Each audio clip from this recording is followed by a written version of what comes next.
చేసిన నాయకుడు తెలంగాణ అనే రాష్ట్రాన్ని పుట్టించిన నాయకుడు శూన్యంలోంచి సునామీ పుట్టించిన నాయకుడు కేసీఆర్ అట్లాంటి కేసీఆర్ ను పట్టుకొని నోటికొచ్చిన మాటలు మాట్లాడుతుంటే మీకెంత బాధ ఉందో నాకు కూడా అంతే బాధ ఉంది కానీ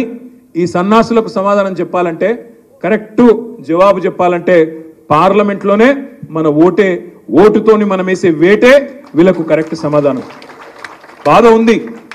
మాటలు వింటుంటే రక్తం మరుగుతుంది అప్పుడప్పుడు రేవంత్ రెడ్డి మాట్లాడతాడు నా కొడకల్లారా మాట ముఖ్యమంత్రి నా కొడకల్లారా చూసుకుంటా మెడల పేగులేసుకుంటా కడుపు జించుతా పేగులు తీసి మెడలేసుకుంటా అంటాడు ఆయన ముఖ్యమంత్రి లేదా బోటి కొట్టేటోడు నాకు అర్థం కాదు మెడల పేగులు వేసుకుంటే నాకు అర్థం కాదు అదేం దౌర్భాగ్యం మెడల పేగులు వేసుకుంటా అంటాడు ఒకసారి ఇంకొకసారి ఏమో సెక్రటేరియట్కి వచ్చిండు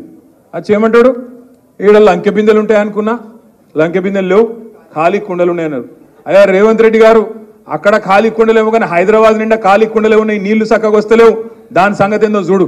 లంకె బిందెలు అంటాడు లంకె బిందెలు ఆలోచించును మీరు లంకె బిందెలట ఎవడెత్తుతాడు లంకె బిందెల కోసం పచ్చి దొంగలు గడపారలు పట్టుకొని తటపారలు పట్టుకొని నెత్తి మీద బట్ట కప్పుకొని అర్ధరాత్రి చీకట్ల తిరిగేది ఎవడు దొంగలు పాడువాడ గుడ్ల చుట్టూ పాడువాడ గడిల చుట్టూ తిరిగేది దొంగలు ఈయన ఏం చేసిండో గతంలో నాకు తెలియదు తెలుగుదేశంలో ఏం చేసిండో ఈయన నాకు తెలియదు